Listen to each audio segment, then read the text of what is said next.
possible is vikarma. I neither know it is difficult for some people, easy for some people. I simply did it, like breathing, like living. Still we have that Lakshmi deity with us. When I went and told the deity is so beautiful, I want like that one deity, to a guru, all his realizations and experience, expertise, satya, satya, shaktis become yours. I'll tell you a very simple incident.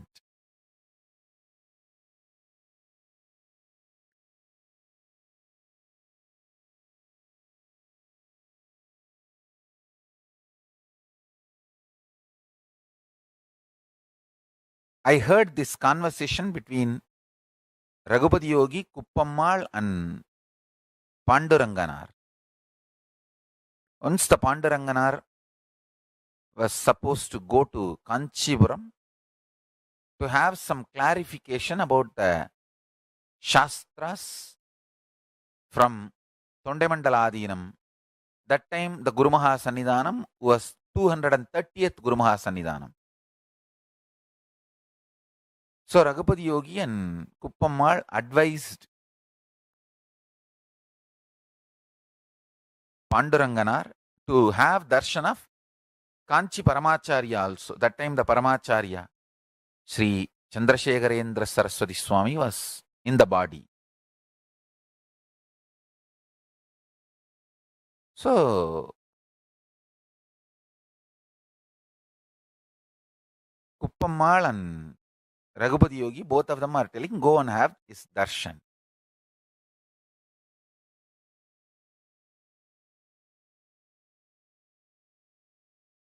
Muruganar said, I don't know whether I'll have time because I have to meet Tondemandala Sannidhanam. So if I have time, I will plan. Then Raghupati Yogi said, no, you have to have his darshan because in many ways his expertise will help you. Then he was sharing an incident when these Swamis gathered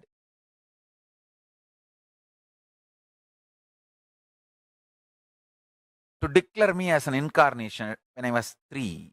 They all had a kind of a gathering and formal way of confirming that I'm an incarnation.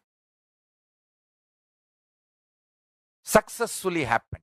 Actually, when an incarnation happens in the body, there is every possibility within 21 months, he may not be able to settle in the body and leave the body. So it takes 21 months for them to confirm that I am grounded in the body. So after the 21 months, they all had a kind of a happy celebration that I am grounded, I am settled, I am going to live. So for that function, they wanted to have the blessings of Paramacharya and Tondemandala Sannidhanam and went. Tondemandala Sannidhanam personally took Raghupati Yogi to Paramacharya, and the Paramacharya not only blessed,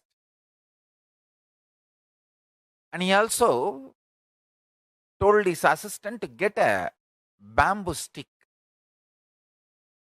and told that assistant to put that bamboo stick in front, and he touched 3 times, told the Tondemandala Sannidhanam, and take this and give it to that boy, make him do the Chaturmasya.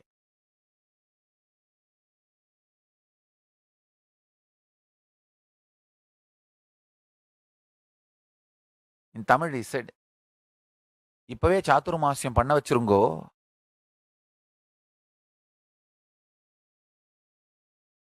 பிறகு சாதுர்மாசியம் வச்சுதான் வயசை எண்ணுவா. It means actually the age of the sannyasi is calculated only number of the chaturmasya he has done. So whoever has done the largest number of chaturmasya, he is considered to be the greatest sannyasi. So he instructs them, make him do chaturmasya from now itself so that count starts. So my chaturmasya count has started from the time I was 3.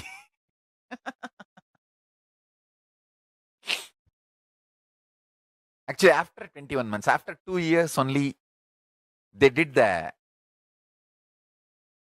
ceremony. So only from the 3rd year, the chaturmasya started. That is the stick with which you see my first photograph. My first photograph with a danda, that was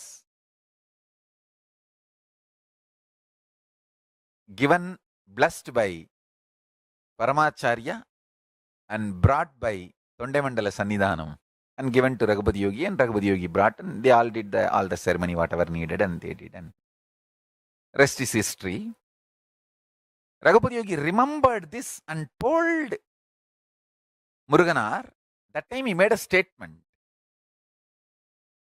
பெரியவாளை பார்க்கும் பொழுது அவங்க சேர்த்து வச்ச ஞான சொத்தெல்லாம் யதார்த்தமா நமக்கு கொடுத்துருவா. Means when you meet great people in a natural way, all the great expertise and knowledge and experience they have will be given to us. I tell you, this is the Sankhya, the multi-dimensional logic of why you need to declare your conscious integrity to Guru. Because when you declare your integrity to Guru, your inner space is consciously aligned to Guru's inner space. Guru's inner space means KAILASA, Mahakasha, KAILASA.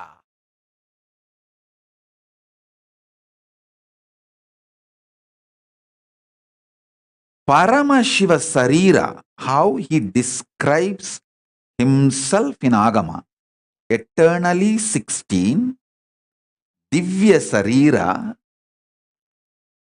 can shape out of free will, can live as long as he wants to use that body, Ichamrityu. As long as he wants, he can use the body, and then he can drop when he wants to drop. The Divya Sarira will become reality for you if you just add consciousness to your hunger. That's all I am telling you. See, I had a guru. His name was Narayana Swami Tata.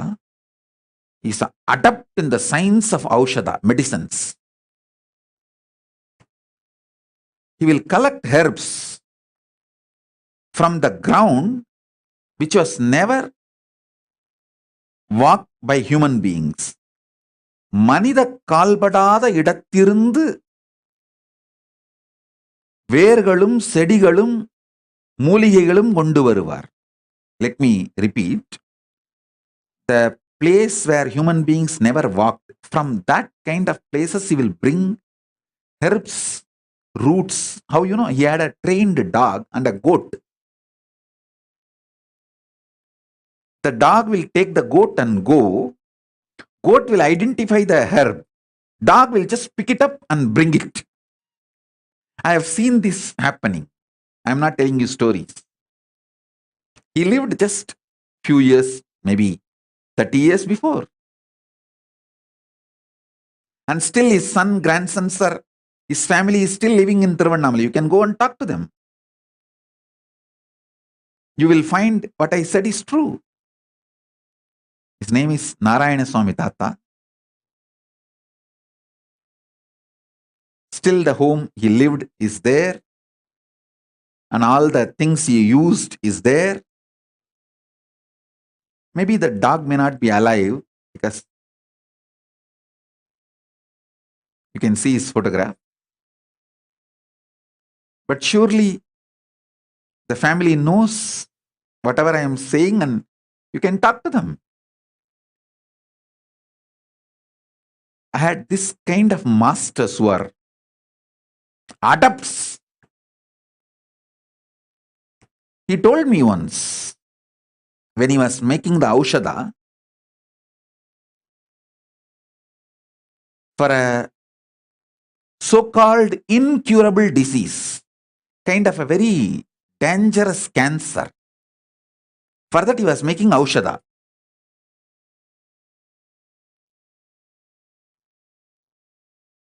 He collected too many things from too many sources and finally made the aushadha. He called that disciple, or I should say that client, who came to him for healing, for medical care, medical help, aushadha help, the customer. And he gave that medicine to him.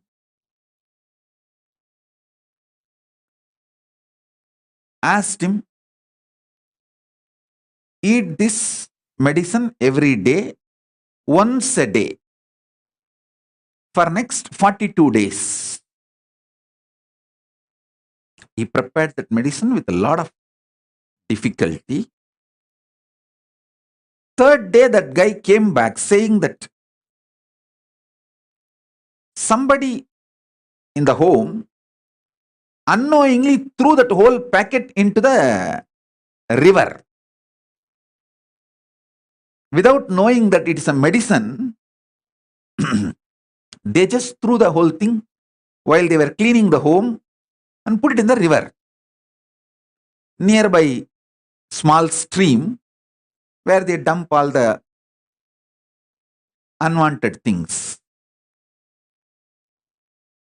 Surely it is very difficult to do the medicine again. I was wondering how he is going to solve, how he is going to help this person to get out of the cancer now, because making the medicine again, collecting the whole items, almost impossible.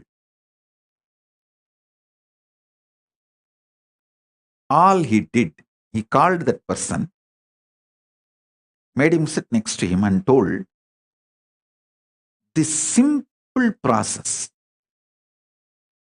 whenever you are feeling hungry, do japa of this mantra. I tell you, I know it is very difficult for you to believe. Maybe the power of his initiation, his words, energy. He said, whatever I made as aushadha, your body is capable of producing it when you add consciousness to your hunger. I tell you,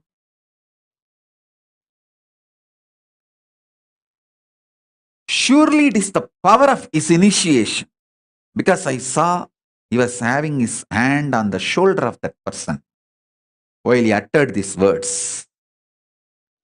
So that words have gone into his body like a powerful energy shock. Now literally I am having my hands on all your shoulders and giving you this initiation.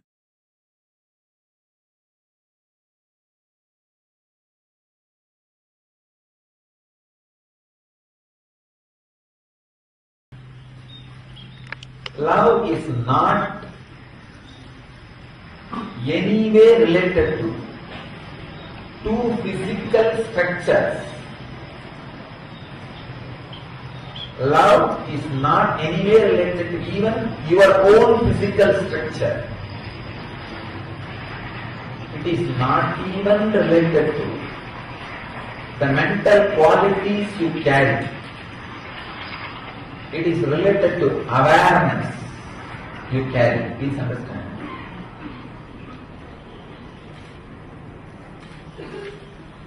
The awareness you carry naturally spreads its smell in your mental structure and in your body. So, the awareness which your physical structure experiences, if that feels connected to the awareness of some physical structure, it is called infatuation. Please understand. The awareness your physical structure experiences, if that feels connected to some other awareness of the physical structure or some other physical structure's awareness. There are so many things moving around in the world. Each one of your unit. Awareness. The awareness experienced by your mental structure and the awareness experienced by your physical structure. If the two physical structures awareness, two or more, physical structures awarenesses feels connected, it is called infatuation. If two or more mental structures feels connected, it can be called as attachment. Little better one.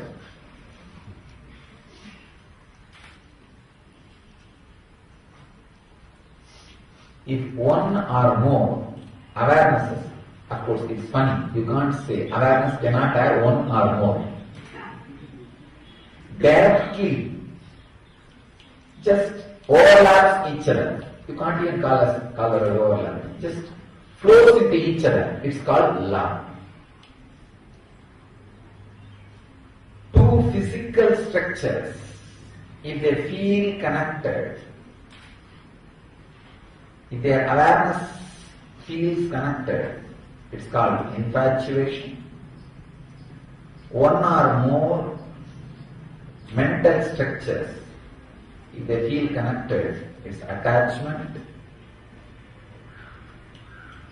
When awareness overlaps beyond the physical and mental structures, it is called love. Now, scan all your relationships with this understanding. Suddenly you will see all the problems related to your love, relationship, friendliness, possessiveness, worry, everything will just disappear.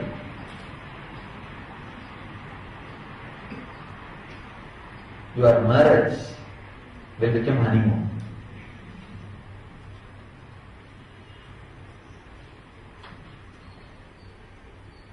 It will become beautiful, living relationship. The greatness of sexuality is it will disappear. Understand? The greatness of sexual energy is it will disappear the moment the physical and mental structures feels connected and the awareness overlaps. All these magazines go on giving inspiration, tips, these middle-aged magazines. How to keep your sex life live. 10 tips, 20 tips, 30 tips.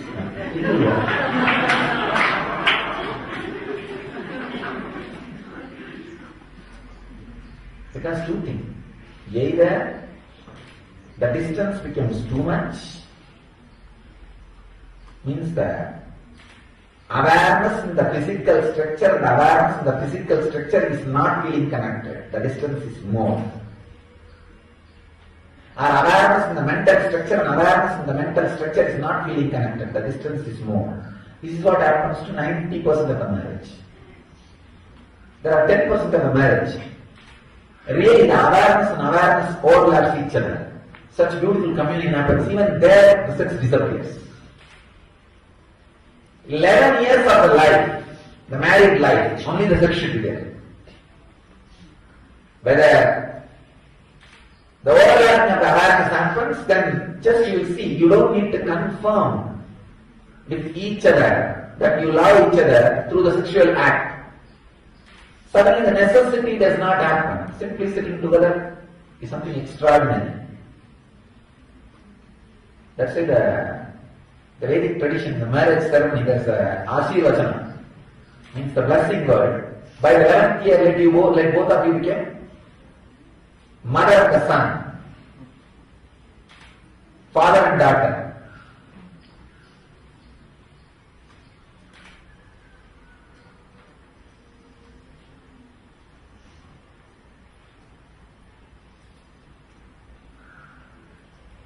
In both ways, if the distance becomes more or distance completely disappears, both ways the sex disappears.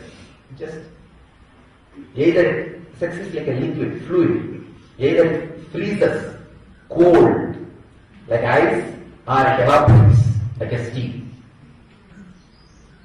If it evaporates as steam, your consciousness is levitated and your whole system evolves into enlightenment. It becomes cold, frozen, ice, you are caught in the ice bars.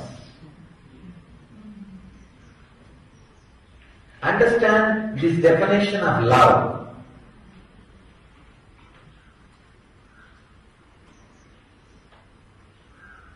Thousands of your problems, not only related to relationship, I can say, there are thousands of relationships which are perversions of thousands of problems which are perversions of relationship problems. When the relationship is not fulfilling, suddenly anything she does or he does irritates you. So this is what I call perversions of relationship problems.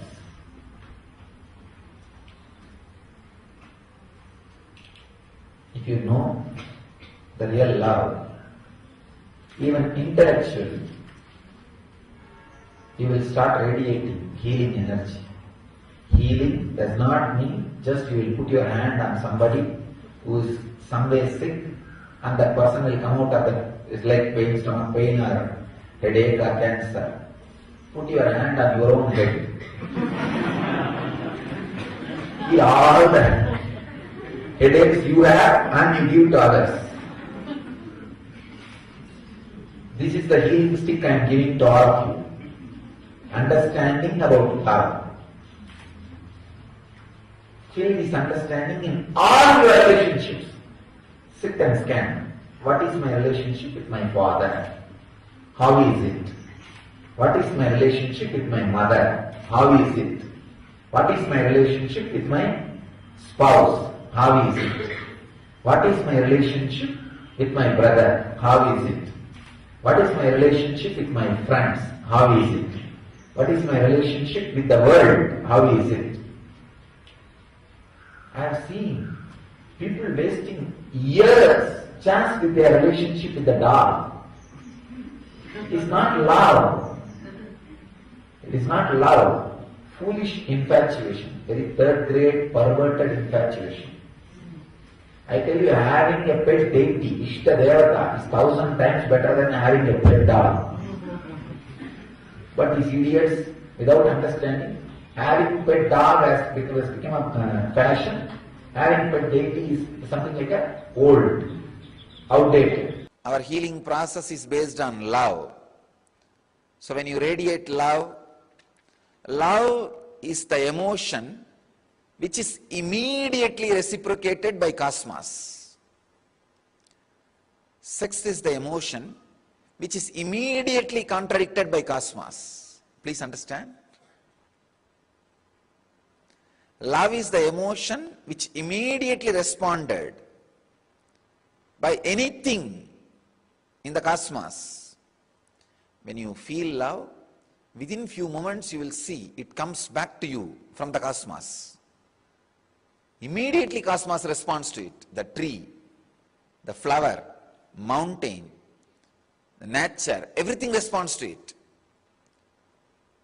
The sex, even your own body will be against it. See, when it is awakened, even your own body immediately will resist. Our whole healing process is love-based. So understand, it is completely love-based. So continue intensely, radiate love. You will see and experience whatever you are asking. Love is today's subject.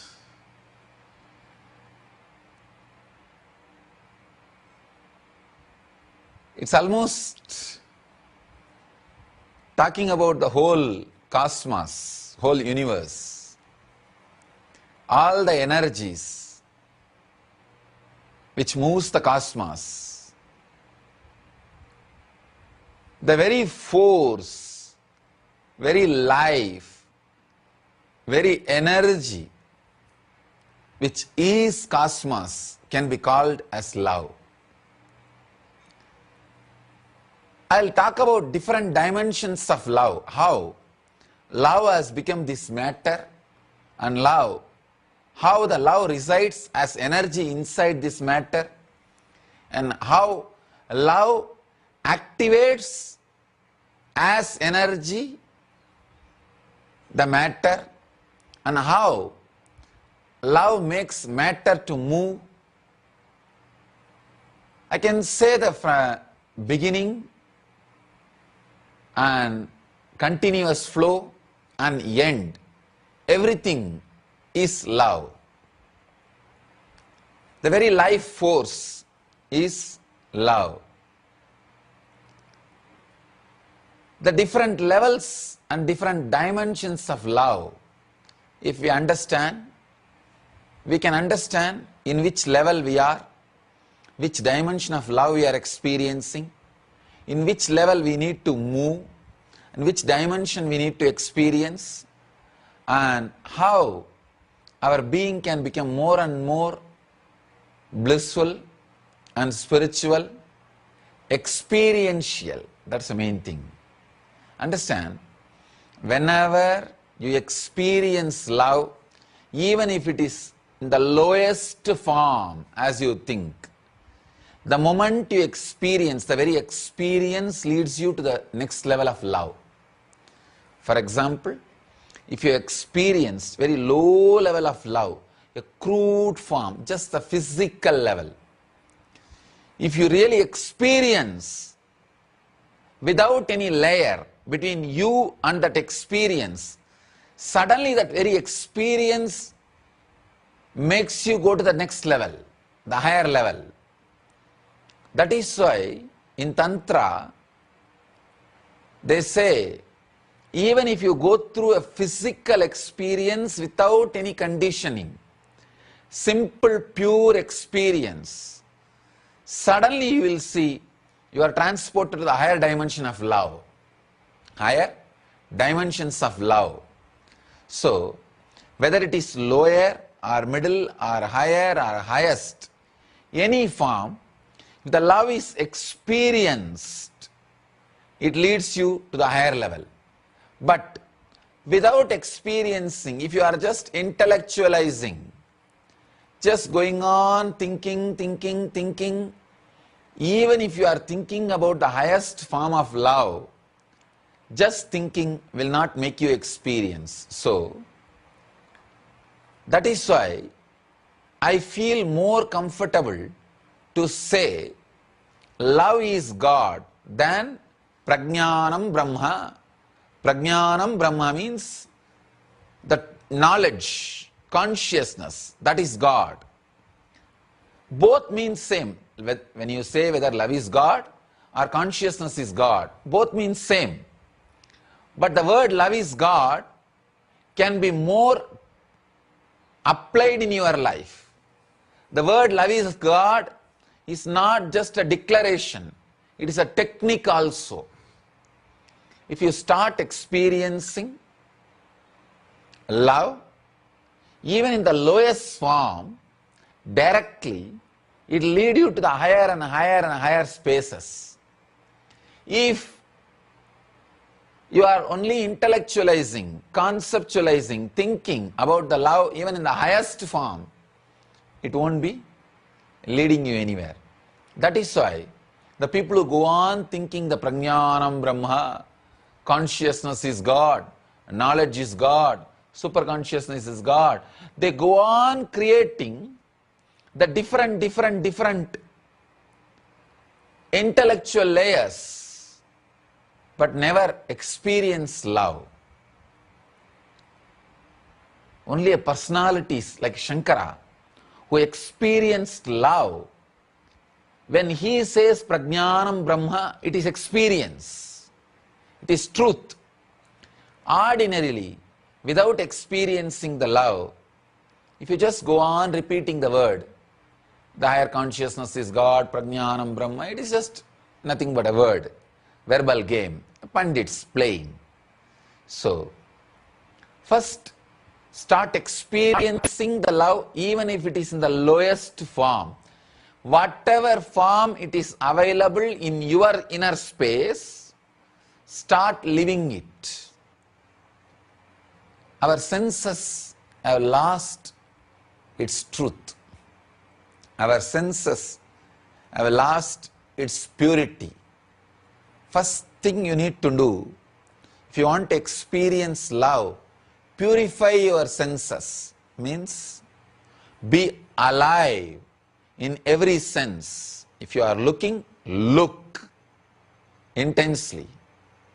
If you are smelling, smell intensely. If you are listening, listen intensely. If you are touching, touch intensely. If you are tasting, taste intensely. Nothing. A simple technique I can give you to heal others. When you want to heal others, put your hand on that person. Just only feel the area your body is touching his body. Just be alive only in that zone. Forget about all other parts of your body, his body. Just be the touch. You will see, whenever you become just the touch, your love oozes out, radiates through the touch. When you become just look, your look will radiate love. When you become just listening, your listening will radiate love. If you just radiate love through the touch, just become the touch, you will heal the other being. You will heal the other person. You will radiate love. You will just radiate life. Removing the conditionings about the love. Either you are taught, if you love, you will be caught in bondage, or if you love, it will lead to suffering. What was the formula taught to you about love? That is a very major, important thing. How your love is going to end. Please understand. If you are taught right formulas about love, you will not have conditioning. If you are taught wrong formulas about love, that very wrong formulas will not allow you to relax in love. I have seen many people. They can't relax in love. They are not comfortable with love. So much of fear about love. So much of fear about love. They can't get into love. They can't relax into love. So much of fear. They will think, oh, I don't know what will happen to this love, how it will end, will it end in a wrong way, will this person also cheat me? If you are made to believe very clearly that all your love will end in pain, it will end in pain. You will be waiting to end it in pain. Because whatever you believe, you want to make it as reality and see it. Please understand, your personality is such, whatever you strongly believe, you will make it as reality. So, if you are strongly believing love is going to lead to pain, you will see it leads to pain. It will lead you to pain. Conditioning needs to be removed about the life, about the love. Then you will experience the pure love directly. Do not have the conditioning, your love will lead to suffering or your love will lead to joy. Just be simple, straight. Let me see to what it leads. Let me see to what it takes me. So when the love happens in you, just be a pure love. That is why I am saying the ability to live in utter insecurity, to go with the love, to go with the flow of the love, makes you experience the real love, real life. Please understand, even if you are attached to life too much, you will not be able to love completely. The love will not be an experience in you. I have seen people, when they are attached to the particular secured way of life, they kill love in them. They decide, no, if I say yes to love, this secure life is in danger. Love is wilderness. Sometimes when it comes, it really happens in you like a wildfire. It happens in you like a wildfire. When you enter into that wildfire, even if you experience an ordinary hormonal way, a lust, suddenly you will see that lust gets burnt. See, there is a beautiful sutra in Bhagavad Gita, Brahmarpanam Brahmahavihi, Brahmagnau Brahmanahuti. See, when the real love happens in you, even your hormonal feelings, lust, when it comes along with the love, pour it in that pure love. Even the hormonal torture, the ordinary sex, the need for ordinary physical pleasure, when it is poured into the love, it will be purified. It will just be completely be purified. Attachment to life does not let you to burn yourself in the love. The pure love takes you beyond life and death. I can say pure love is Jivan Mukti, living enlightenment. There's a very beautiful story, the life of Shankara. It's a very beautiful story. Great meaning is there behind that story. As a young boy, wanted to become a sannyasi, but mother is not allowing him. One day he was taking bath in the river. A crocodile catches him and he is about to die. He cries, "Oh mother, at least now give permission for me to become a sannyasi. I will die as sannyasi, I will not be born again." Mother feels, so after all he is going to die, his last wish, let him become sannyasi. What to do? Nobody can save him. So she says, okay, you can become a sannyasi. The moment Shankara decides, I am becoming sannyasi, I am a sannyasi, then suddenly the crocodile disappears. He is left free and he becomes sannyasi. Very beautiful story. Please understand. The meaning behind that story you need to understand. Mother is attachment to life. Mother is the attachment to life. Please understand. Life in the very lower form. Very lower form. Because the mother who is not allowing a son to become a Jivan Mukta, sannyasi, means she wants to possess him. She wants to keep him with her, under her. Please understand. The mother's womb may be very cozy, safe, great place to grow your body. But after 9 months, if you continue to stay there, it is neither good for you nor good for the mother. When time comes, you need to come out. Same way, Psychologically, when time comes, you need to move out. You need to take your own responsibility. Mother who does not want to deliver the baby physically is harming the baby. Same way, mother who does not want to deliver the baby psychologically is harming the baby. Mother, the attachment towards life, an ordinary attachment towards the life. But his love for enlightenment means the pure fire of love is so strong, he is waiting for the situation. Then death happens in him.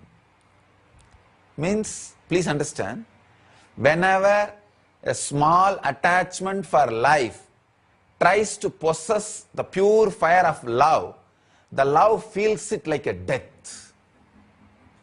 Possessiveness is death for pure love. When somebody tries to possess the pure love feels it like a death. That is why whenever you try to catch the bliss, try to possess bliss, your hands will be empty. Beautiful breeze. If your hands are open, it will be on your body.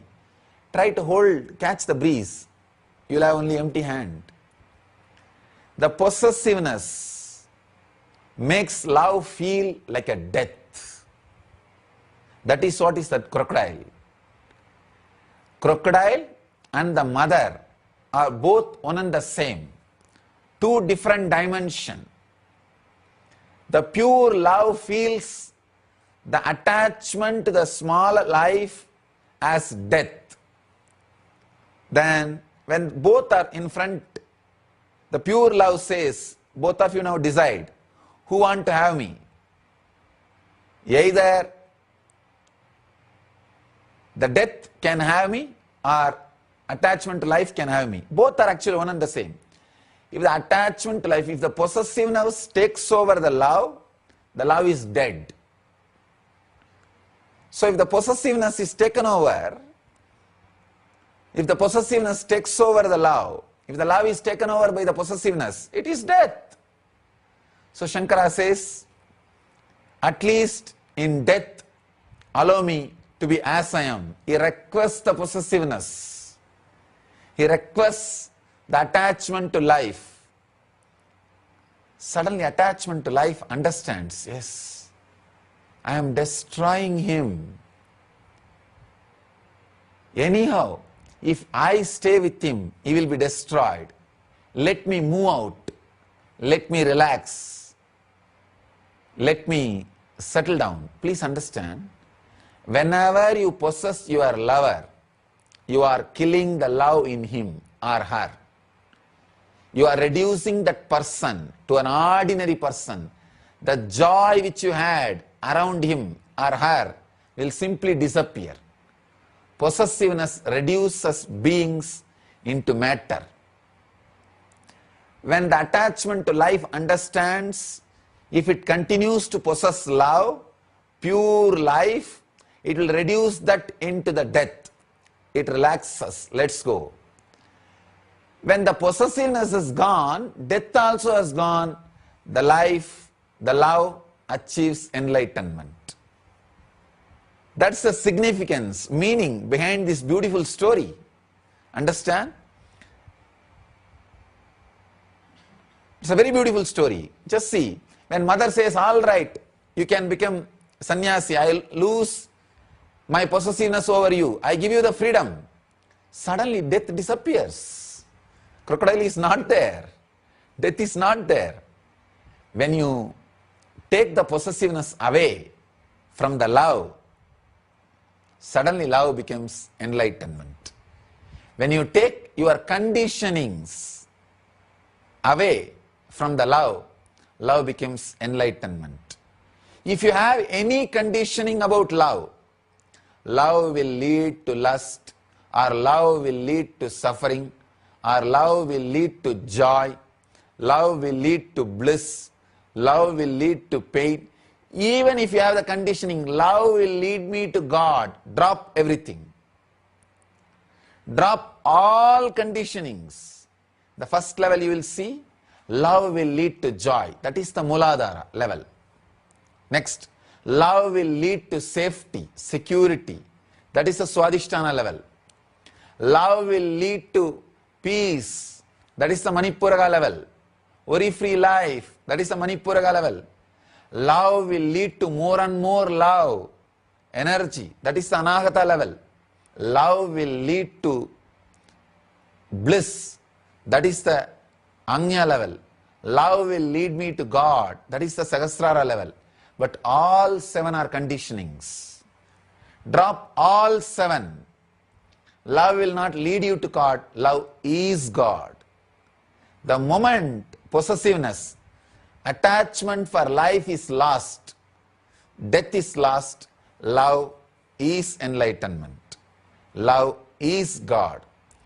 As long as you think, even the idea, love will lead you to God, it will not. You are caught. So drop all conditionings about love, all statements about love. Make your body ready, pure to experience love in any form it happens in you. First thing, make your mind ready to experience love without any conditioning as it happens to you. You will see love is God. Love is enlightenment. Love is Jivan Mukti. There is a beautiful question here. Swamiji, you said love activates matter. How can love activate matter and make it move?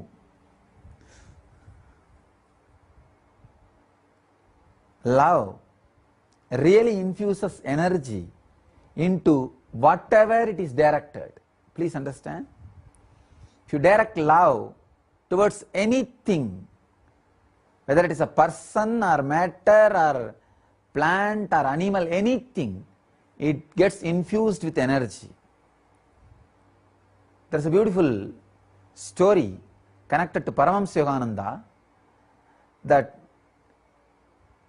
he or some of his disciples practiced showering love on a rose plant, telling that I will protect you, I will keep you safely, you can be secured, you don't need these thorns to protect yourself, don't be in insecurity. Every day talking in a very loving and healing way to that plant. In a month, that plant dropped all the thorns. It was only a rose. There was no thorns. Means love activates even the plant. And if you see Ramakrishna's life, Ramakrishna Paramahamsa's life, a great, so many examples can be given. One, how he related with that Kali's deity, Kali's statue. It is not a statue for him anymore. Just because of his intense love, the matter has become energy, alive.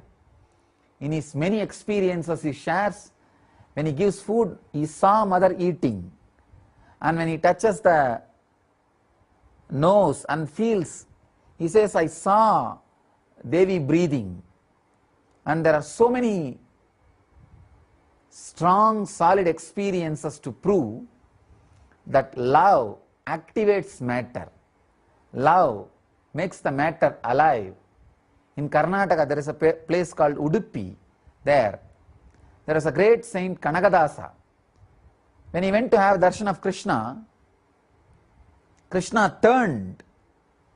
The whole deity turned and gave darshan to him. It is still called that hole through which Kanagadasa had darshan is called Kanagana Kindi, means the window of Kanagadasa. Still, Krishna gives darshan to the whole world through that hole. So please understand, there are thousands of evidences where love activates the matter. You can try even in your life. The plant or tree or river with which you are living. Every day sit with them for 10-15 minutes. You don't need to talk, but just feel a deep love for them.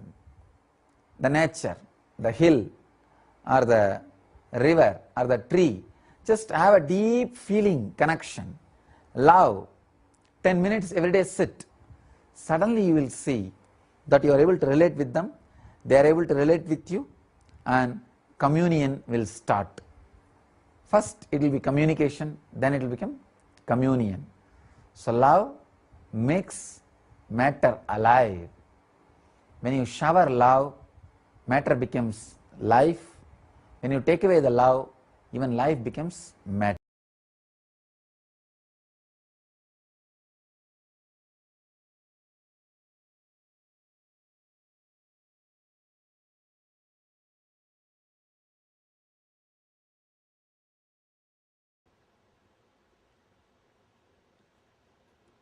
Basically, you have 3 layers of karma: agamya, prarabdha, sanjita. Sanjita is the karma which is like a bank, reserve bank. Whatever you did in your life, see, not only in this body, you have taken millions of bodies. In millions of bodies, whatever you learnt, you did, all those engrams put together is called sanjita. They use the word even samuchita. That's also one more Sanskrit word they use, sanjita. All of you are able to see? A little big I should write. Okay? Then, next, prarabdha. Prarabdha means, from this bank, you collect little bit and create your body and decide to enjoy all those karmas in this body. Hey, apne. This is prarabdha.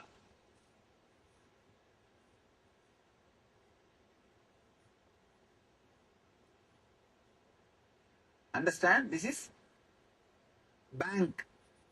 Like all your past collection. That's huge account. You don't know when that will disappear or anything. And bank means, don't think some collection saving. It's a debt actually, credit. Credit only. You have to finish them out. This is the prarabdha. Prarabdha is the little bit which you brought to enjoy or exhaust through this body. And the third karma, this is the worst thing. Agamya, after coming down, you start collecting. That is the worst thing. Agamya.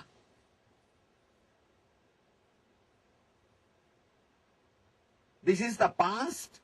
This is present, which you are exhausting. This you are collecting for your future and adding to the sanjita. Now, any fellow who lands on the planet Earth to exhaust, for example, here you have 1000 karma. I am just giving an example. When you take your body, when you assume your body, you take only something like a 10 karma. Let me finish this 10. And you come down. After coming down, you start collecting 200 karma. By the time you go back, what will happen? Your bank balances increased by 1210. Neither you exhausted this 10 and you collected 200 more. What will happen next time next time you take the body? 1210. Then again you take 10 and come down and collect some more. This becomes a vicious circle. This is what we call Janana Marana Chakra. Continuously taking more and more and more bodies and dying, body, dying, body, dying. Now, this prarabdha 10 karmas, while you are living, exhausting these 10 karmas, if somebody gives you the knowledge, you are not the body, you are not the mind, this karmas influencing you, the influence of these karmas over you will start coming down. I can say these are all the business secrets, or how the world runs, how the cosmos works. These are all those secrets. So listen properly, and someday it will enrich your life. Don't miss it. And very rare you will get somebody who will explain such a logical way where you can relate with the whole thing. So don't miss. See, this 10 prarabdha, for example, in this 10 prarabdha karma, if you have 3 karma which will put you in depression, means 3 samskara, 3 engram which will put you in depression. 3 engram, depression engram, we can say D, depression engram. Whenever the 3 engrams put you in depression, if you learnt how to come out, this 3 will start losing its power over you. It means what? In the 10, 3 has become less. 3 has become less. Whenever you reduce the influence of prarabdha on you, you are accumulating new karma. Agamya will come down. How you know?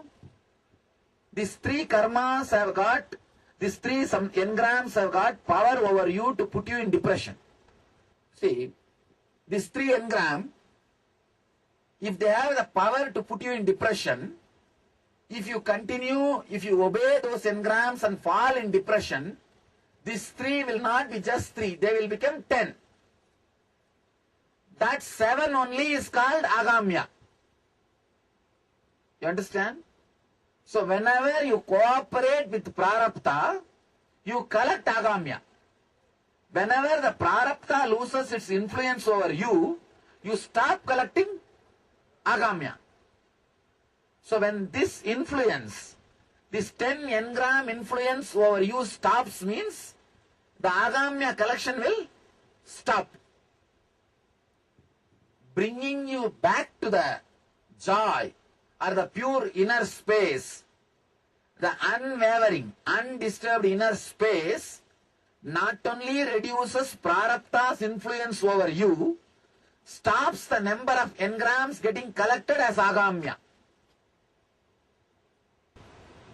Initiation means the ideas, knowledge which brings you out of these depressive thoughts, which brings you out of the depressive thoughts, means the knowledge which brings you out of the influence of these 10 thoughts. Prarabdha is what we call initiation. Click.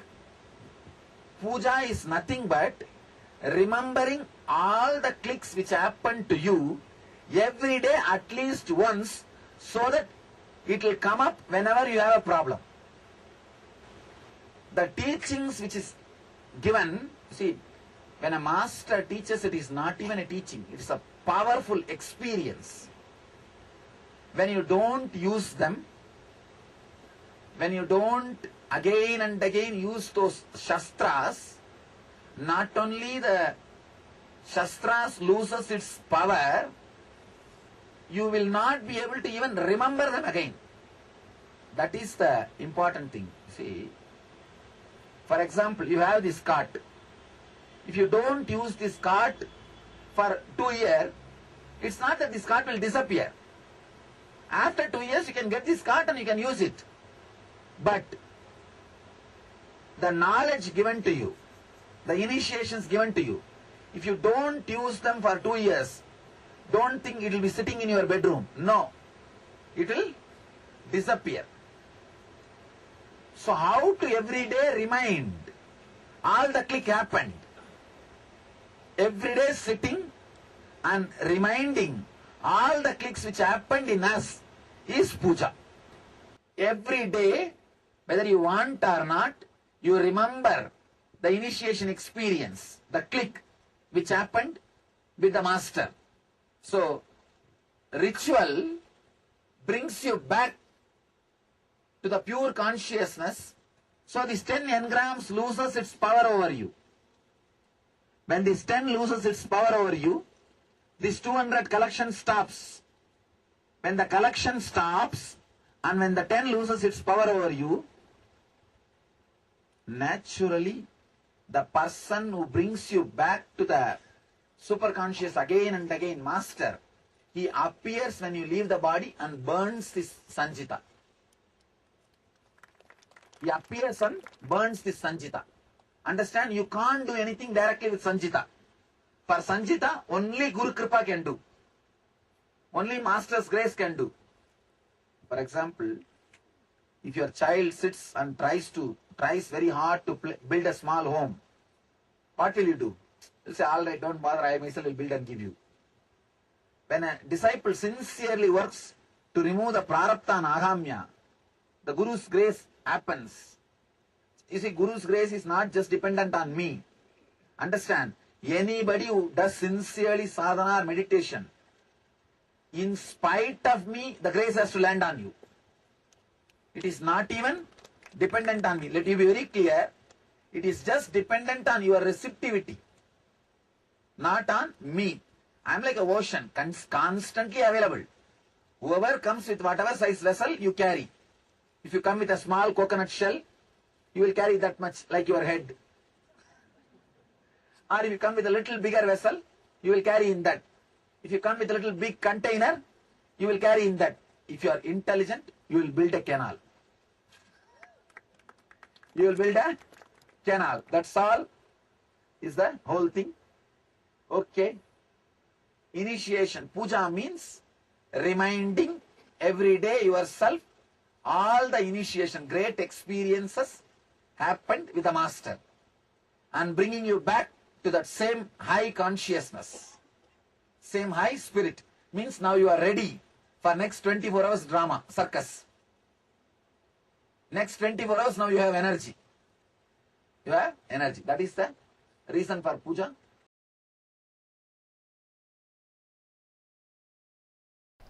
I still remember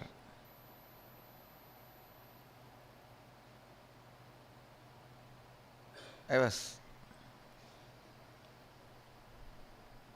8 or 9-year-old boy sitting with two of my gurus. I had the fortune of having 4 or 5 gurus continuously making all their time and energy available to me. So 2 of my gurus, I was sitting with 2 of my gurus, and the temple bell rang. The lifestyle in Arunachala is so beautiful. You know it is morning only when you hear the temple bell. You know it is breakfast time by listening the crackers in the temple. Every puja, there will be temple crackers.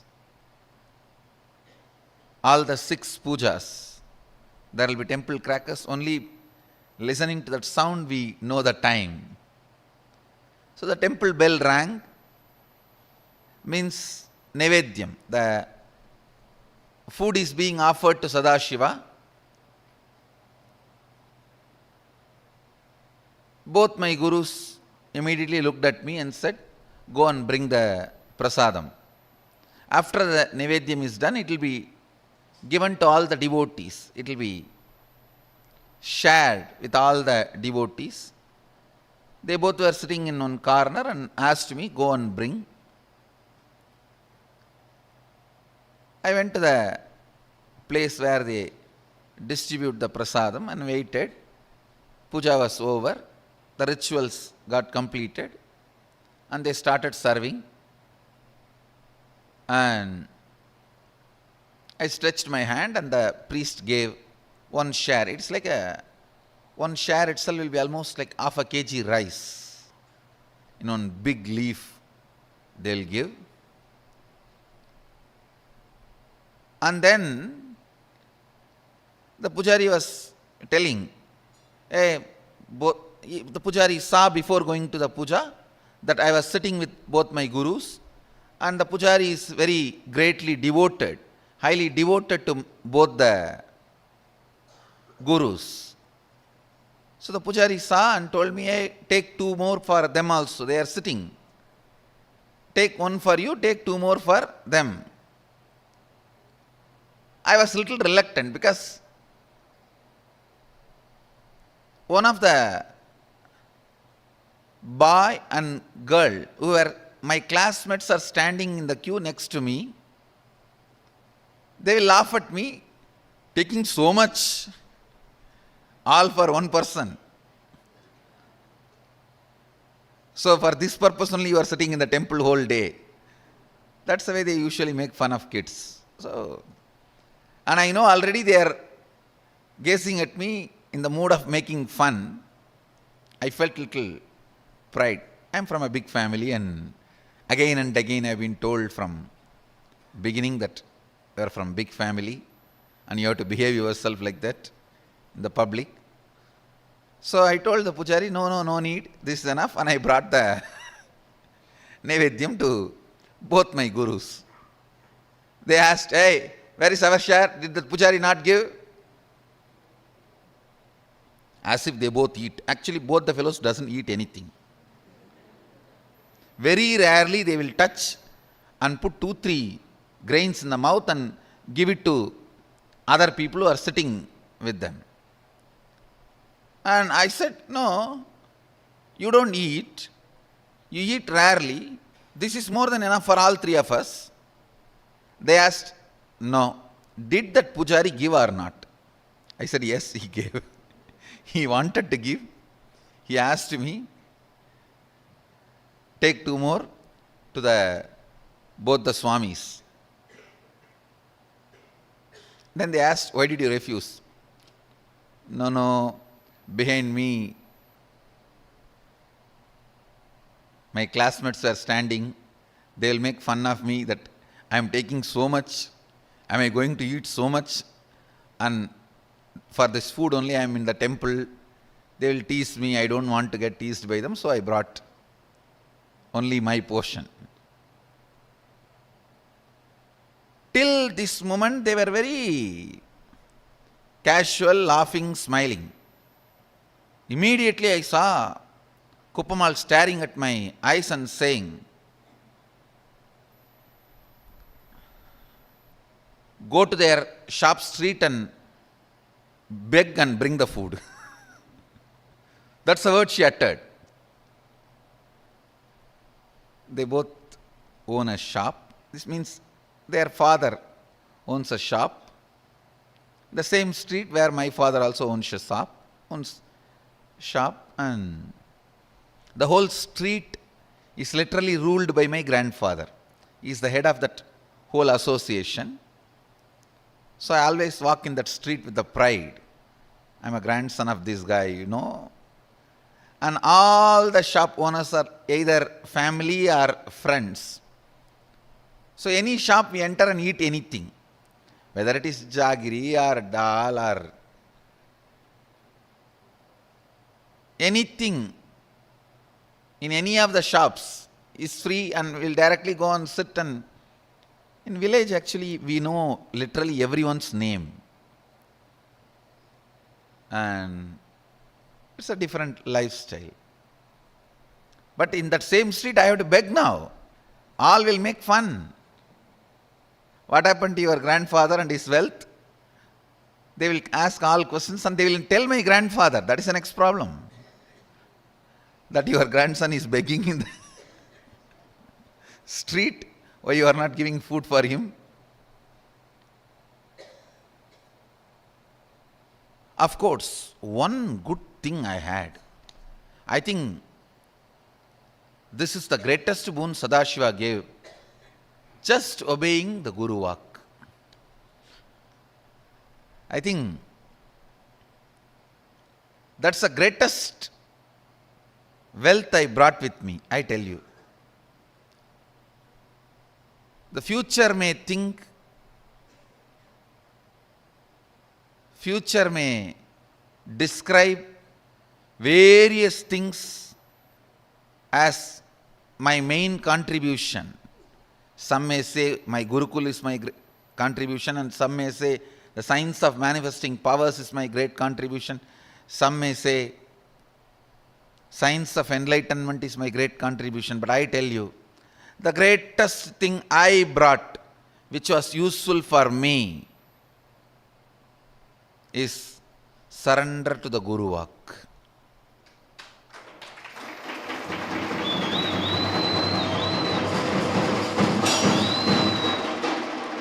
If any of you feel in a very short span, in a very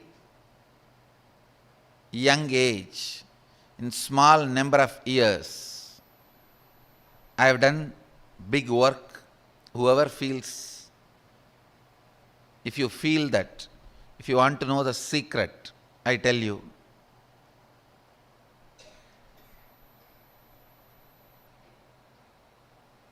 complete surrender to the Guru Vak, to the letter and spirit, that reduced lot of time wastage. The moment my Guru said, go and beg the same street, in the same shop and bring food, I know now it is a serious. It's not casual. It's not fun anymore. It means I have done something out of my pattern or out of the context which my masters are correcting. I tell you, I stood up, straight went to that street, begged, and brought whatever I got. Naturally, all friends, family, they all gave so many things. I have to take a small pulling cart. In villages, there will not be rickshaw, the hand-pulled cart. So I have to hire a small hand-pulled cart to bring all the items I got as bhiksha to my Guru. So I hired a small vehicle and brought the whole thing and put it at the feet of both the Gurus, and I realized, understand, that was one of the greatest realization I had.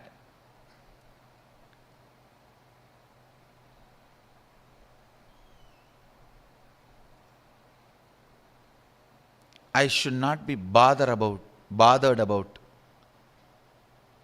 imaginary opinions of others. I tell you, the liberation that happened at that moment is still now useful for me.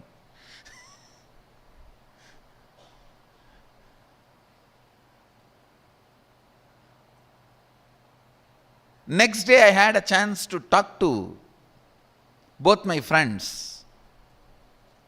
They were asking me, hey, why were you going for bhiksha in all the shops?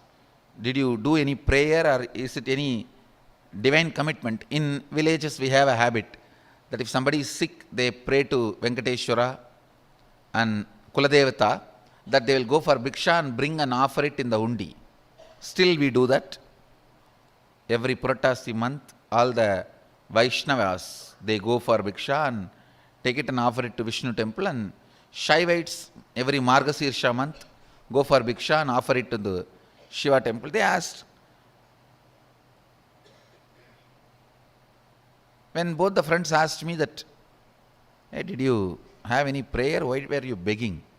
In the mind I was thinking, only you fellows are responsible for my begging. And only now I understand, you guys did not even have the idea which I was thinking you guys will be having. Understand, if you understand this one truth, the amount of time you are wasting in your life without moving towards your goal will be cut 80%. I am telling you.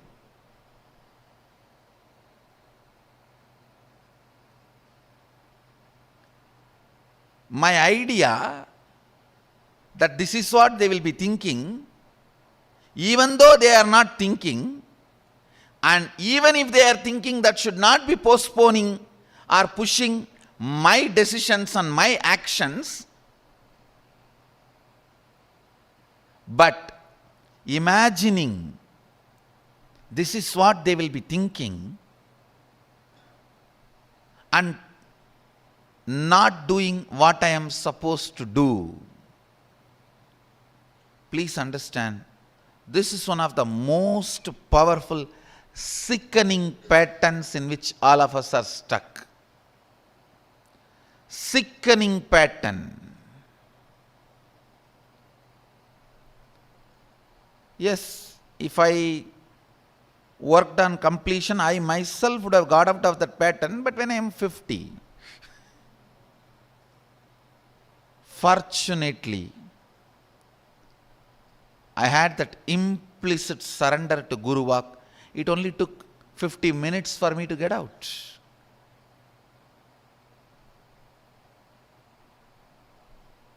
When I was going and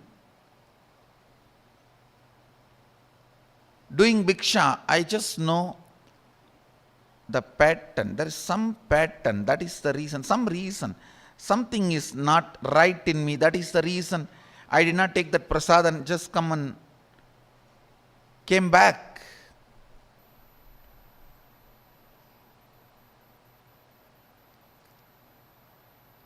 Not taking the temple prasad and coming back is too small act. It's not a big thing. And if they just shout from where they are sitting, the priest himself will bring and give it. Because it was only audible distance. They were sitting inside the temple only.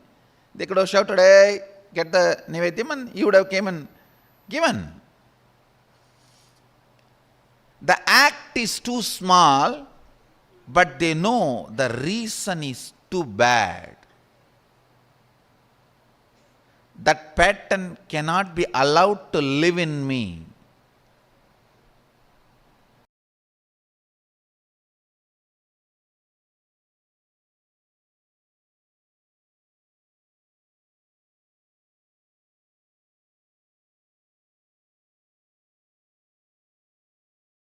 Shaktinipata, quantum entanglement, operates from space. Only from space. And that... Because the space is entangled, everything else gets entangled.